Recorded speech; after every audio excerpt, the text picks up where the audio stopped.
أعوذ بالله من الشيطان الرجيم بسم الله الرحمن الرحيم الحج أشهر معلومات فمن فرض فيهن الحج فلا رفث ولا فسوق ولا جدال في الحج وما تفعلوا من خير يعلمه الله وتزودوا فإن خير الزاد التقوى واتقون يا أولي الألباب ليس عليكم جناح أن تبتغوا فضلا من ربكم فإذا أفضتم من عرفات فاذكروا الله عند المشعر الحرام واذكروه كما هداكم وإن كنتم من قبله لمن الضالين ثم أفيضوا من حيث أفاض الناس واستغفروا الله إن الله غفور رحيم فإذا قضيتم مناسككم فاذكروا الله كذكركم آباءكم أو أشد ذكرا فمن الناس من يقول ربنا آتنا في الدنيا وما له في الآخرة من خلاق ومنهم من يقول ربنا آتنا في الدنيا حسنة وفي الآخرة حسنة وقنا عذاب النار أولئك لهم نصيب مما كسبوا والله سريع الحساب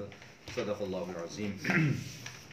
سورہ بقرہ کی آیت نمبر 197 سے 202 تک کی تلاوت کی گئی ہے. گزشتہ آیات میں حج سے متعلق مسائل اور کچھ احکام کو بیان کیا گیا تھا.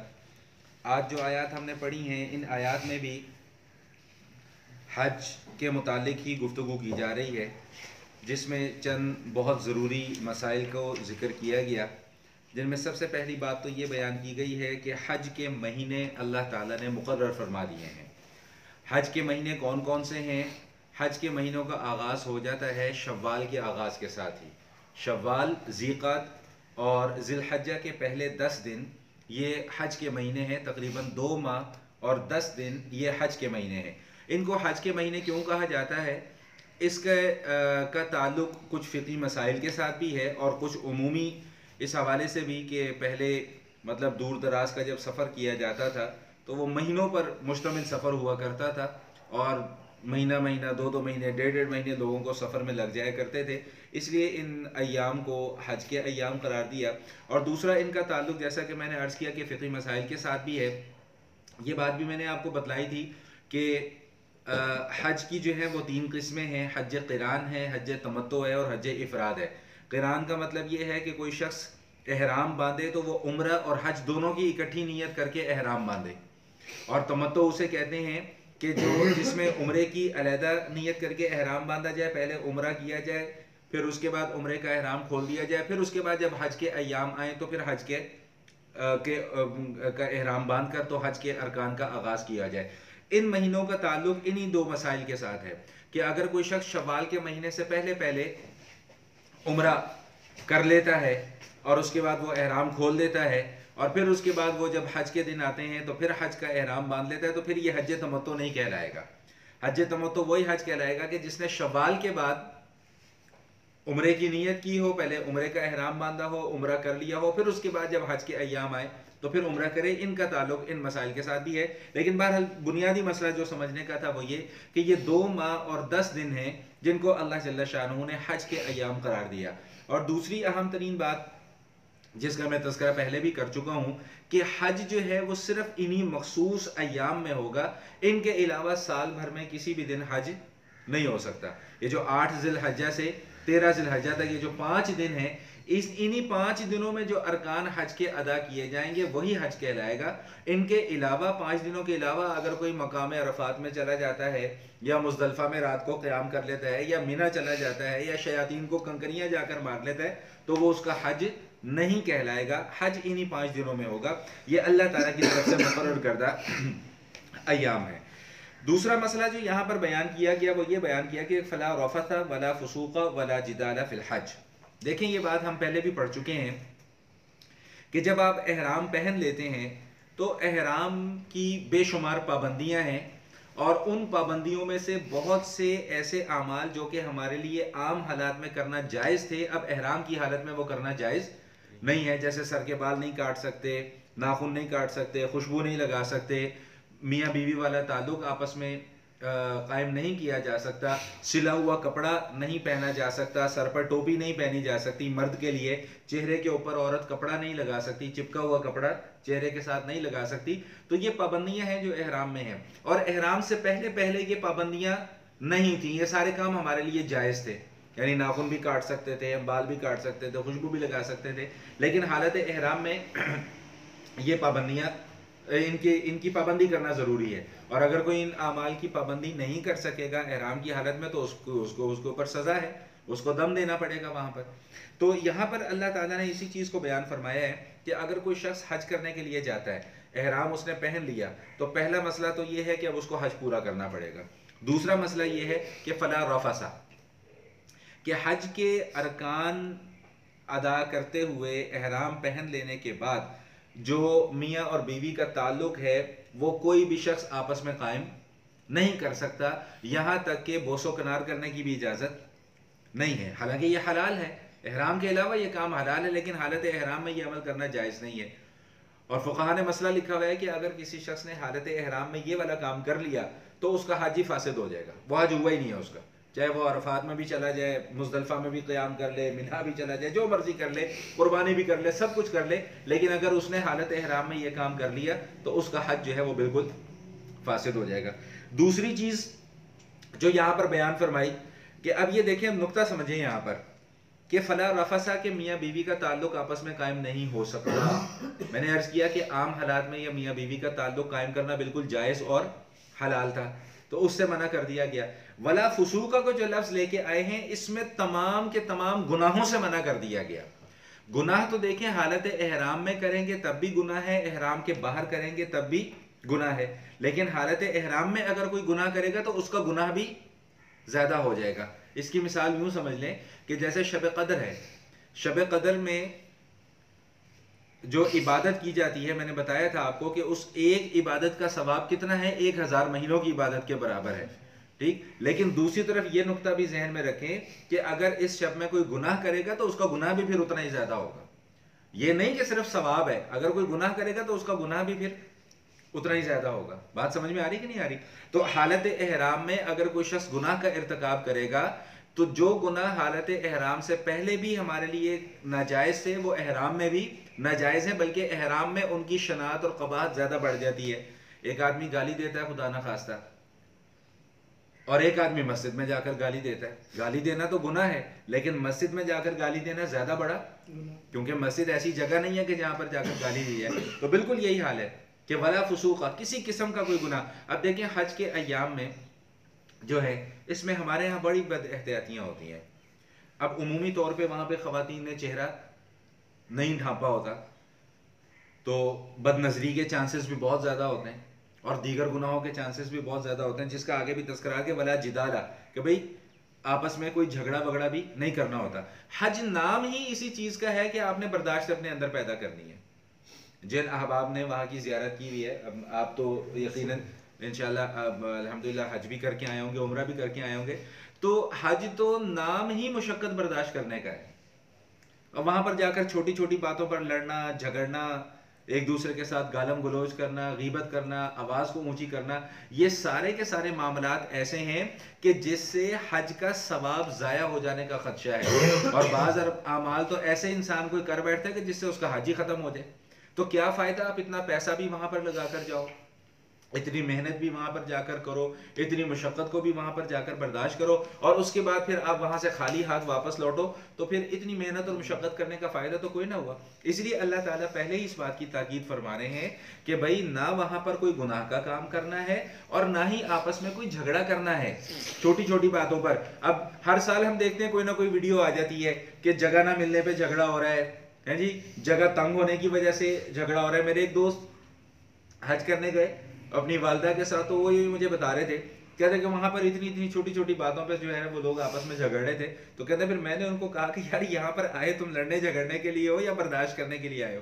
تو یہ تو جگہ ہی ایسی ہے کہ یہاں کی تکلیفوں کو برداشت کرنا پڑتا ہے۔ حج کرنا کوئی آسان کام تو نہیں ہے، اور آج کل کے زمانے میں تو ویسے ہی بہت مشکل ہے۔ 20-25-30 لاکھ کا مجمع، اس 20-25-30 لاکھ کے مجمع میں اپنے آپ کو جو ہے وہ بچانا اور محفوظ کرنا لا محالہ، ہر رنگ کے وہاں پر لوگ موجود ہوتے ہیں، ہر نسل کے لوگ وہاں پر موجود ہوتے ہیں، ہر زبان بولنے والے لوگ وہاں پر موجود ہیں، ہر قومیت سے تعلق رکھنے والے لوگ وہاں پر موجود ہیں، اور یہی تو امتحان ہے کہ وہاں پر جا کر ان ساری چیزوں کو برداشت کریں گے تو حج کا مقصد جو ہے وہ پورا ہوگا، اور اگر ان چیزوں میں وہاں پر بھی جا کر برداشت پیدا نہیں ہوتی تو پھر حج کا مقصد پورا نہیں ہوتا. اس لیے اللہ تعالیٰ نے جو ہے وہ پہلے سے ہی تاکید فرما دی ہے. اور اس کے ساتھ ساتھ پھر یہ بات بھی ارشاد فرما دی ہے کہ وَمَا تَفْعَلُوا مِنْ خَيْرٍ يَعْلَمُهُ اللَّهُ، کہ تم جو کوئی بھی خیر کا، اچھائی کا یا نیکی کا کام کر لو گے، یہ نہ سمجھنا کہ اللہ کو پتہ نہیں لگے گا. اللہ کو پتہ ہے. لوگوں کو دکھانا ضروری نہیں ہے. حج سے واپس آئیں گے تو جناب نام کے ساتھ پہلے 10 القاب لگیں گے، پھر اس کے بعد جا کر کہیں نام آئے گا. وہ ہمارے اکابرین میں سے ایک بزرگ گزرے حضرت مولانا اشرف علی تھانوی صاحب رحمۃ اللہ تعالیٰ علیہ. تو حضرت ایک جگہ کسی علاقے میں تشریف لے گئے، تو وہاں پہ جا کے جب علاقے کے لوگوں سے تعارف ہوا تو ایک آدمی سے نام پوچھا. اس نے کہا جی میرا نام جی حاجی فلاں. دوسرے سے پوچھا، اس نے کہا جی حاجی فلاں. تیسرے سے پوچھا یعنی سب نے اپنے نام کے ساتھ حاجی لگایا ہوا. تو جب حضرت نے پوچھا کہ بھئی تم سارے نے اپنے نام کے ساتھ حاجی کیوں لگایا ہوا ہے؟ انہوں نے کہا جی ہم سب نے حج کیا ہوا ہے. تو انہوں نے کہا اچھا میاں جی آپ نے ہمارا تعارف تو پوچھ لیا، اب اپنا تعارف بھی کروا دو. تو حضرت نے فرمایا کہ میرا نام ہے اشرف علی نمازی. انہوں نے کہا جی اشرف علی نمازی کیا نام ہوا؟ انہوں نے کہا تم زندگی میں 1 مرتبہ حج کر کے حاجی بن سکتے ہو، میں روزانہ 5 مرتبہ نمازیں پڑھ کے نمازی نہیں بن سکتا. بات سمجھ میں آئی کہ نہیں آئی؟ تو بہرحال تو اللہ تعالیٰ فرما رہے ہیں کہ تم جو بھی خیر کا کام کرو گے نا، اللہ اس کو جانتے ہیں. تو لوگوں میں نمائش کرنا، نمود کرنا، دکھاوا کرنا، یہ اللہ تعالیٰ کو کسی بھی حالت میں پسند نہیں ہے. اور تیسرا حکم جو یہاں پر بیان کیا گیا وہ یہ بیان کیا گیا کہ جب حج کرنے کے لیے وہاں پر جاؤ تو اپنا انتظام پورا کر کے جاؤ. اس مسئلے کو ذرا سمجھیں. یہ آیت دراصل نازل ہوئی یمن سے تعلق رکھنے والے کچھ لوگوں کے متعلق کہ وہ وہاں سے حج کرنے کے لیے تو آتے تھے لیکن اپنے ساتھ زیادہ راہ نہیں لے کر آتے تھے، اپنا توشہ نہیں لے کے آتے تھے، سامان، سفر کے اخراجات اور سفر کا سامان نہیں لے کر آتے تھے، اور وہاں پر آ کر پھر لوگوں سے مانگنا شروع کر دیتے تھے. اللہ تعالیٰ نے اس چیز کو پسند نہیں فرمایا. فرمایا کہ جب حج کرنے کے لیے آتے ہو، ظاہری بات ہے حج کرنے وہی جائے گا نا جس کے پاس پیسے ہوں گے. میرے جیسا آدمی تو نہیں حج کرنے جائے گا جس کے پاس ابھی فرض ہی نہیں ہے، حج پیسے ہی نہیں ہے. تو اتنے آپ کے پاس اخراجات ہونے چاہیے کہ آپ یہاں کے اخراجات بھی پورے کر سکو اور وہاں پر بھی جا کر اخراجات آپ کو کسی سے مانگنا نہ پڑے، وہاں پر جا کر لوگوں سے مانگنا نہ پڑے. اور یاد رکھیے گا کہ یہ لوگوں سے مانگنا بہت بڑا جرم ہے. میں نے اس حوالے سے ابھی کچھ دن پہلے بھی بات ہوئی تھی. حضرت علی رضی اللہ تعالیٰ عنہ کے متعلق آتا ہے کہ انہوں نے دیکھا کہ میدان عرفات میں ایک آدمی جو ہے وہ لوگوں سے مانگتا پھر رہا ہے. تو حضرت علی رضی اللہ تعالیٰ نے فرمایا مفہوم ہے کہ تجھے شرم نہیں آتی اس بات سے کہ آج کے دن عرفہ کے میدان میں یہاں جہاں اللہ تعالیٰ کی رحمت بے شمار برس رہی ہے تو یہاں بھی آ کے لوگوں سے مانگ رہے، شرم نہیں آتی تجھے اس بات پر؟ ہماری مسجد میں ایک دفعہ ایک صاحب آئے مانگنے کے لیے، تو وہ انہوں نے مسجد میں کھڑے ہو کے جیسے ان لوگوں کا طریقہ واردات ہوتا ہے اعلان کرنا شروع کر دیا. مسجد سے باہر نکلے، میں نے اسے پکڑ لیا، میں نے اسے کہا، میں نے کہا یار اللہ کے گھر میں کھڑے ہو کر لوگوں سے مانگتے ہوئے تمہیں شرم نہیں آتی؟ اللہ کے گھر میں کھڑے ہوئے ہو اور مانگ تم لوگوں سے رہے ہو. یہ حالات کب پیدا ہوتے ہیں؟ یہ حالات تب پیدا ہوتے ہیں کہ جب یہاں پر ایمان کامل نہیں ہوتا. سمجھ میں آئی بات؟ تو عرفات کا میدان یا حج کے لیے جب انسان جاتا ہے تو حج میں تو اللہ تعالیٰ کی رحمت ہر بندے پر برس رہی ہوتی ہے جو حج کرنے کے لیے گیا ہے. اور وہاں پر بھی جا کر اگر بندہ اللہ کو چھوڑ کر لوگوں سے مانگنا شروع کر دے تو میرا خیال ہے کہ اس سے بڑی بدنصیبی اور کوئی نہیں ہو سکتی. تو اسی لیے اللہ پاک نے فرمایا کہ وَتَزَوَّدُوا، بھائی اپنا زیادہ راہ کا انتظام جو ہے وہ کر کے جاؤ کیونکہ یہی تمہارے لیے بہتر ہے. یہ نہ ہو کہ تمہیں وہاں پر جا کر لوگوں سے مانگنا پڑے. اچھا، ایک مسئلہ تو یہ ذکر کر دیا گیا. دوسرا مسئلہ یہاں پر یہ ذکر کر دیا گیا کہ لَيْسَ عَلَيْكُمْ جُنَاحٌ أَن تَبْتَغُوا فَضْلًا مِّن رَبِّكُمْ، کہ اگر تم لوگ وہاں پر جا کر کچھ خرید و فروخت وغیرہ کر لیتے ہو تو اس میں کوئی حرج کی بات نہیں ہے. یہ آیت دراصل پچھلی آیت سے ریلیٹڈ ہے کہ جس میں یہ بتایا گیا کہ لوگوں سے مانگنے کی ممانعت ہے. تو بھئی لوگوں کے مانگنے سے بہتر یہ ہے کہ اگر تمہارے پاس وہاں پر زیادہ راہ ختم ہو گیا تو کوئی محنت مزدوری وغیرہ کر لو، اور اگر کوئی چیز خرید و فروخت کرنا چاہو تو وہ بھی تم کر سکتے ہو. لیکن یہاں پر یہ بات یاد رکھیے گا کہ یہ صرف اجازت ہے، حکم نہیں ہے. اس کو مقصد نہ اپنا بنایا جائے کہ جی میں وہاں پر جاؤں گا، اپنا کاروبار بھی چمکاؤں گا اور ساتھ ساتھ میں حج بھی کر دوں گا. یہ نہ کیا جائے. اصل مقصد حج ہی ہونا چاہیے، اور اس کے ساتھ ساتھ اگر ضرورت پڑ گئی ہے اور کچھ خرید و فروخت کرنا چاہتے ہیں تو وہ کر بھی لیں. مثال کے طور پہ حضرت عبداللہ ابن عمر رضی اللہ تعالی عنہما سے ایک صاحب نے آ کر دریافت کیا کہ حضرت میرا ایک اونٹ ہے جو میں حج کے ایام میں وہاں پر لے کر گیا اور میں وہاں پر لوگوں کو کرائے پر وہ اونٹ دے دیتا تھا جس کو ضرورت ہوتی تھی. تو لوگ مجھے یہ کہہ رہے ہیں کہ جی تیرا تو حج ہی نہیں ہوا.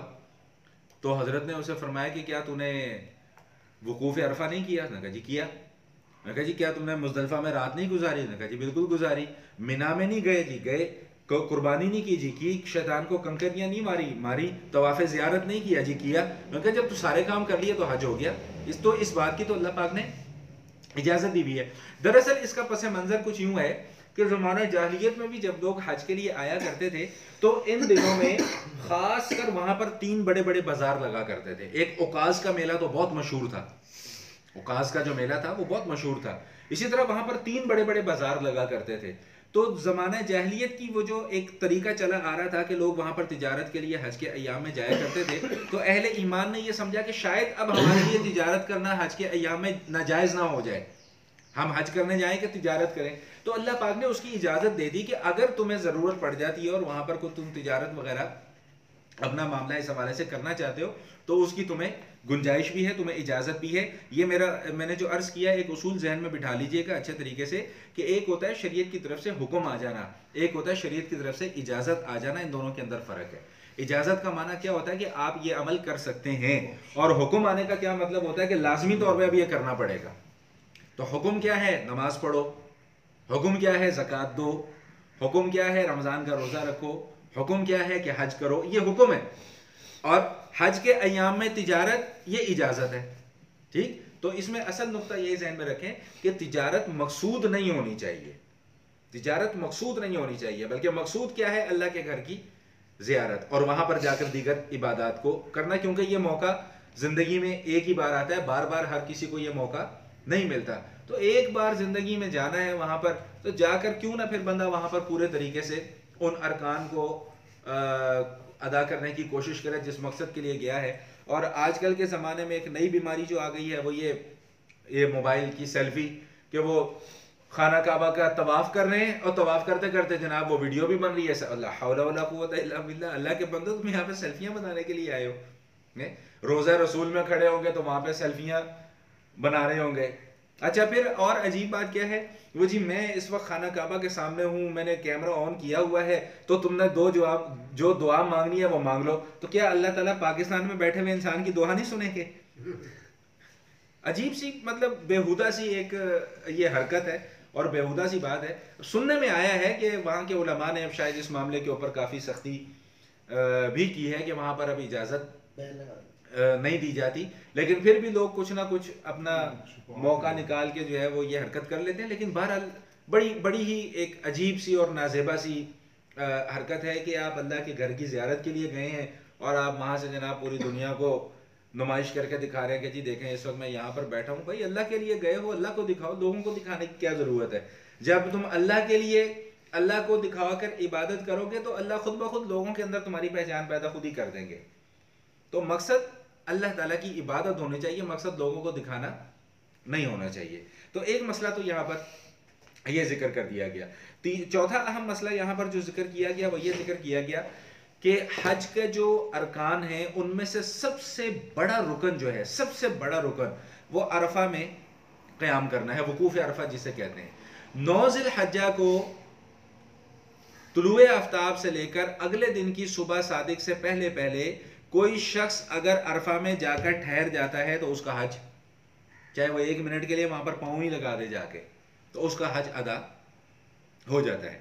پھر عرفہ میں 2 نمازیں اکٹھی پڑھی جاتی ہیں اس دن, ظہر اور عصر کی نماز اکٹھی پڑھی جاتی ہے. اور ظہر اور عصر کی نماز اکٹھی پڑھی جانے کے بعد پھر حکم کیا ہے کہ رات واپس مزدلفہ میں آ کر گزارنی ہوتی ہے. مزدلفہ میں رات آ کر گزارنی ہوتی ہے اور مزدلفہ میں آ کر پھر مغرب اور عشاء کی نماز اکٹھی پڑھی جاتی ہے. اب آپ یہاں پر ایک نقطہ ذہن میں رکھیں. آج میں یہ مسئلہ پڑھ رہا تھا, میں بڑا حیران ہوا کہ عرفہ کے میدان میں یا راستے میں مغرب کی نماز پڑھنا جائز نہیں ہے. مزدلفہ پہنچ کر ہی مغرب پڑھی جائے گی, چاہے لیٹ کیوں نہ ہو جائے. عام حالات میں ہم عشاء کے وقت میں مغرب کی نماز پڑھیں گے تو وہ مغرب کی نماز ادا نہیں ہوگی. ان الصلاۃ کانت علی المؤمنین کتابا موقوتا, کہ اللہ تعالیٰ نے مسلمانوں پر جو نمازیں فرض کی ہیں اپنے اپنے اوقات میں فرض کی ہیں. وقت کے علاوہ اگر ہم نماز پڑھیں گے تو وہ نماز ادا نہیں بلکہ کیا ہوگی؟ قضا ہوگی. تو جب مینا سے واپس آئیں گے مینا سے جب واپس آئیں گے مزدلفہ میں رات قیام کریں گے تو چاہے غروب آفتاب کو بہت دیر ہی کیوں نہ گزر چکی ہو وہاں پر تاخیر کے ساتھ مغرب اور عشاء دونوں کی نمازوں کو اکٹھا ملا کر پڑھنا واجب ہے. عام حالات میں دو نمازوں کو اکٹھا ملا کر پڑھنا جائز نہیں ہے. یہ صرف پورے سال میں ایک دن ہے اور وہ بھی اس کے لیے جو وہاں پر حج کرنے کے لیے گیا ہوا ہے. میرے اور آپ کے لیے نہیں. ہم کہا جی چلو جی آج یہاں بھی 9 ذی الحجہ ہے تو آج ہم عصر اور ظہر کی نماز اکٹھی پڑھ لیتے ہیں اور مغرب اور عشاء کی نماز اکٹھی پڑھ لیتے ہیں, تو ہمارے لیے یہ جائز نہیں ہے. یہ صرف ان لوگوں کے لیے جو وہاں پر حج کرنے کے لیے گئے ہیں. وقوف عرفہ کے بعد جب آپ مزدلفہ آئیں گے تو مزدلفہ میں پھر مغرب اور عشاء کی نماز آپ اکٹھی پڑھیں گے. تو اللہ تعالیٰ نے یہاں پر اسی مسئلے کا ذکر فرمایا اور اس کے بعد اللہ تعالیٰ ارشاد فرماتے ہیں کہ پھر جب تم مزدلفہ سے بھی جاؤ تو پھر اللہ تعالیٰ سے خوب دعائیں مانگو اور اس سے جو ہے وہ استغفار کرو. زمانہ جاہلیت میں ایک بڑی مصیبت کیا تھی, ان کی ایک رسم کیا تھی کہ وہ جب آتے تھے عرفات کی طرف سفر کا آغاز کرتے تھے تو وہ مزدلفہ میں ہی جا کر ٹھہر جاتے تھے, عرفات جاتے ہی نہیں تھے.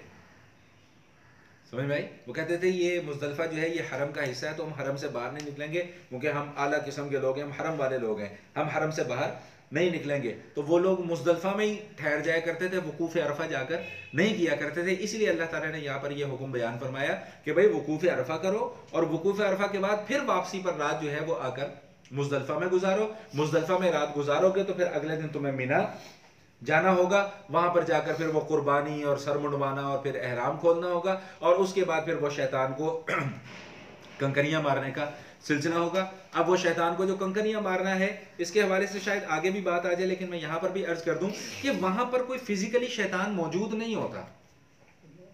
یہ سمجھ لیں ذرا اس مسئلے کو کہ وہاں پر کوئی فزیکلی ان 3 ستونوں کے ساتھ شیطان بندھا ہوا نہیں ہوتا. یہ حضرت ابراہیم علیہ السلام کی سنت ہے کہ جب حضرت ابراہیم علیہ السلام اسماعیل علیہ السلام کو ذبح کرنے کے لیے لے جا رہے تھے تو یہ 3 جگہیں ایسی آئی تھی کہ جہاں پر شیطان نے ان کو بہکایا تھا, کیا کر رہے ہو, بیٹے کو ذبح کرنے جا رہے ہو.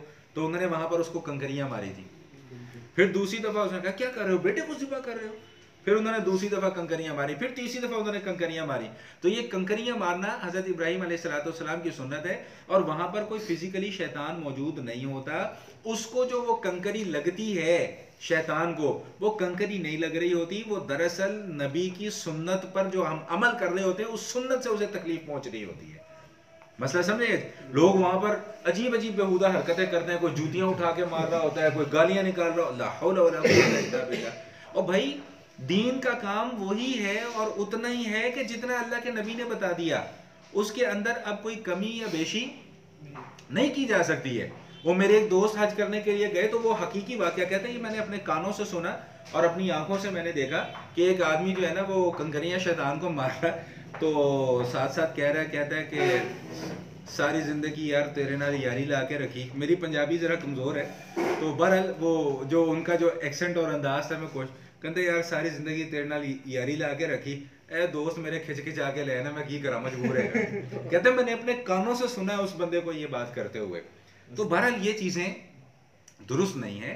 اور پھر صرف 7 کنکریاں ہیں اور آپ نے اللہ اکبر کہہ کے بس ایسے کنکری پھینکنی ہے, پوری جان لگا کر اور زور لگا کر وہاں پر جا کر کنکری مارنے کی ضرورت نہیں ہے, کیونکہ شیطان کو وہ کنکری نہیں لگ رہی, شیطان کو نبی کی سنت سے تکلیف پہنچ رہی ہے. بات سمجھ میں آ گئی؟ اچھا یہاں پر ایک بات اور بھی آپ کو بتاؤں, کم و بیش چلے ہم زیادہ پیچھے نہیں جاتے, ہم صرف حضور علیہ السلام کے زمانے سے لے کے اب تک تقریباً کوئی 1400 سال حج ہو رہا ہے. اصولی طور پہ تو ہونا یہ چاہیے تھا کہ وہاں پر آج کنکریوں کے پہاڑ کھڑے ہوتے. ہر بندہ 7 کنکری لے کر جاتا ہے, 3 دن اس نے کنکری مارنی ہوتی ہے, تو فی بندہ کتنی کنکری ہوئی؟ 21 کنکری ہوئی. اب آج کل کے حساب سے چلو ہم کہتے ہیں کہ 30 لاکھ نہیں 25 لاکھ افراد 21 کنکریاں مار رہے ہیں, تو 25 لاکھ کو آپ 21 سے ضرب دیں تو بات کہاں پر پہنچتی ہے؟ یہ صرف 1 سال کی میں بات کر رہا ہوں اور 1400 سال سے یہ سلسلہ چل رہا ہے. سوال یہ ہے کہ وہ کنکریاں جاتی کہاں ہیں؟ وہاں پر تو کنکریاں نظر ہی نہیں آتی پڑی ہوئی, صرف وہی ایک چھوٹا سا نیچے ایک وہ جو پڑا ہوا ہوتا ہے وہی نظر آتا ہے ڈھیر سا, اور کنکریاں تو نظر ہی نہیں آتی. اب خود سوچیں کہ اتنی کنکریاں ہر سال لگتی ہوں تو وہاں تو پہاڑ کھڑا ہو جانا چاہیے. تو علماء نے لکھا ہے کہ یہ بھی دراصل معجزوں میں سے ایک معجزہ ہے کہ جن لوگوں کا حج قبول ہو جاتا ہے ان کی کنکریاں فرشتے وہاں سے اٹھا کر لے جاتے ہیں، اور جن لوگوں کا حج قبول نہیں ہوتا ان کی کنکریاں وہیں پر پڑی رہ جاتی ہیں، وگرنہ تو وہاں پر کنکریوں کا پہاڑ لگ جانا چاہیے تھا اب تک، اور ایک پہاڑ نہیں کئی پہاڑ کھڑے ہو جانے چاہیے تھے۔ تو بات سمجھ میں آگئی کہ نہیں آگئی؟ تو یہاں پر حج کے احکام سے متعلق ان باتوں کو ذکر کیا گیا، اور آخر میں جو ایک بات ذکر کی گئی وہ یہ کہ زمانہ جاہلیت کے اندر جب لوگ حج سے واپس آ رہے ہوتے تھے، مزدلفہ وغیرہ میں جب قیام کرتے تھے، مینا میں آتے تھے، تو وہاں پر آ کر نا وہ اپنے بزرگوں کا، اپنے آباء و اجداد کا تذکرہ کیا کرتے تھے، میرا دادا ایسا تھا تو میرا پردادا ایسا تھا تو میرا خاندان یوں تو میرا خاندان یوں۔ تو اللہ تعالیٰ نے فرمایا کہ یہ تمہارے باپ دادوں کے ذکر کرنے کا موقع نہیں ہے، یہ اللہ کو یاد کرنے کا موقع ہے۔ تو جب تم اپنے مناسک ادا کر لو حج کے، تو جس طرح تم اپنے باپ دادوں کو یاد کیا کرتے تھے، یہاں پر اللہ کو یاد کرو۔ یہ اللہ کو یاد کرنے کا وقت، یہ باپ دادوں کا ذکر کرنے کا، تذکرہ کرنے کا وقت نہیں ہے۔ اور آخر میں جو ایک بات ارشاد فرما دی کہ بعض لوگ حج کرنے اس نیت سے ہی جایا کرتے تھے کہ جی ہمیں صرف وہاں پر دنیا حاصل ہو جائے، جیسا کہ ہم پیچھے ابھی پڑھ کر آئے ہیں کہ وہ صرف جاتے ہی تجارت کرنے کے لیے تھے، حج ان کا مقصود نہیں ہوتا تھا۔ تو اللہ تعالیٰ فرماتے ہیں کہ ایسے لوگوں کو جو دنیا ہی دنیا صرف اللہ سے مانگتے ہیں، ان کو آخرت میں پھر کچھ نہیں ملے گا۔ ہاں جو نیک لوگ ہوتے ہیں، اچھے لوگ ہوتے ہیں، وہ کیا کہتے ہیں؟ وہ کہتے ہیں کہ ربنا آتنا فی الدنیا حسنہ وفی الآخرۃ حسنہ وقنا عذاب النار، کہ اللہ ہمیں دنیا کی بہتریاں بھی عطا فرما دے اور آخرت کی بہتریاں بھی عطا فرما دے، اور ہمیں آگ کے عذاب سے بچا لے۔ یہ دعا اتنی جاندار دعا ہے، انشاءاللہ امید ہے کہ سب کو یہ دعا یاد ہوتی ہے، بچپن سے ہی ہمیں یاد کرائی جاتی ہے۔ یہ اتنی جاندار دعا ہے، ہمیں اس دعا کی اہمیت کا اندازہ نہیں ہے۔ حضور علیہ السلام کے ایک صحابی تھے، بہت بیمار ہو گئے، بہت شدید بیمار ہو گئے، اتنے شدید بیمار ہوئے کہ بالکل ان کے جسم میں سے سمجھ لیں کہ گوشت نام کی کوئی چیز ان کے جسم پر باقی بچی نہیں، دبلے پتلے کمزور، ہڈیاں نکل آئیں بالکل۔ حضور علیہ السلام ان کی عیادت کے لیے تشریف لے گئے۔ تو حضور علیہ السلام تو اپنے صحابہ کے مزاج کو جانتے تھے، تو حضور نے پوچھا ہوئے تم نے کوئی الٹی پلٹی دعا تو نہیں مانگ لی کوئی؟ میں نے کہا ہاں جی مانگی تھی دعا۔ کیا مانگی تھی دعا؟ میں نے کہا جی میں نے یہ دعا مانگی تھی کہ اللہ جتنی تکلیفیں دینی ہے نا مجھے اس دنیا کے اندر دے دے، آخرت کے عذاب سے مجھے بچا لینا۔ تو نبی علیہ السلام نے فرمایا کہ تم نے بالکل غلط کیا، تم نے یہ دعا کیوں نہ مانگی؟ ربنا آتنا فی الدنیا حسنہ وفی الآخرۃ حسنہ وقنا عذاب النار، کہ یا اللہ ہمیں دنیا کی بھلائیاں بھی عطا فرما اور آخرت کی بھلائیاں بھی عطا فرما۔ بھائی دنیا میں رہنا نہیں ہے، ہم نے گزارا نہیں کرنا ہے، یہاں پر کھانا پینا نہیں ہے، تو یہاں پر اگر ہم ساری تکلیفیں مانگ لیں گے تو پھر زندگی کیسے گزاریں گے پھر؟ ٹھیک؟ تو مومن کی شان یہ ہے کہ وہ اللہ سے دنیا کی بھلائی بھی مانگتا ہے اور آخرت کی بھلائی بھی مانگتا ہے۔ پھر نبی علیہ السلام نے ان کو یہ دعا پڑھنے کی تلقین کی، تو روایات میں آتا ہے، حدیث کے اندر آتا ہے کہ پھر وہ صحت یاب ہو گئے، انہوں نے پھر اللہ تعالیٰ سے دنیا اور آخرت دونوں کی بھلائیاں مانگنا شروع کر دی۔ صحابہ کرام فرماتے ہیں کہ نبی علیہ السلام اگر 2 دعائیں مانگتے تھے نا، 2 دعائیں، تو ان میں سے ایک دعا یہ ہوتی تھی۔ حضور علیہ السلام اس دعا کو کبھی چھوڑتے نہیں تھے، تو ہر نماز میں اس دعا کو اپنا معمول بنائیں، اور بالخصوص جب آپ نماز پڑھ رہے ہوں، فرض پڑھ رہے ہوں، نفل پڑھ رہے ہوں، سنتیں پڑھ رہے ہوں، جب آپ آخری قعدے میں جا کے بیٹھیں درود شریف پڑھیں، تو درود شریف کے بعد جب آپ رب اجعلنی والی دعا مانگتے ہیں تو اس کے بعد یہ والی دعا بھی پڑھ لیا کریں۔ یہ بہت طاقتور اور بہت جاندار دعا ہے، بشرطے کہ دعا یہاں سے مانگی جائے، صرف زبان سے پڑھی نہ جائے، یہاں سے مانگی جائے دل کے اندر پورا ایمان رکھ کر کہ اللہ میں آپ سے یہ مانگ رہا ہوں، آپ مجھے یہ عطا کر دیں۔ تو دنیا کی بھلائی بھی اللہ سے مانگو اور آخرت کی بھلائی بھی اللہ تعالیٰ سے مانگو، صرف دنیا نہ مانگو، کیونکہ ہمارا مقصود دنیا نہیں ہے، ہماری منزل آخرت ہے۔ تو آخرت کی کامیابی اصل کامیابی ہے، دنیا کی کامیابی کوئی کامیابی یہاں پر جھنڈے گاڑ لینا وہ عارضی ہے۔ آخرت کے جھنڈے جب گاڑیں گے تو مزہ اسی میں آئے گا، لیکن چونکہ یہاں پر رہنا بھی ہے، زندگی بھی گزارنی ہے، ضروریات بھی ہیں، تو اللہ تعالیٰ نے ہمیں اس بات کی اجازت دے دی ہے کہ مجھ سے تم یہ بھی مانگو اور وہ بھی مانگو، انشاءاللہ اللہ دونوں چیزیں عطا فرمائیں گے۔ جو اگلی آیات آ رہی ہیں وہ بھی اسی حج سے ہی متعلق کچھ احکام اور مسائل ہیں، تو انشاءاللہ پھر اس کا ترجمہ جو ہے وہ ہم ان آیات کا اکٹھا ہی ملا کر کریں گے۔ وآخر دعوانا الحمدللہ۔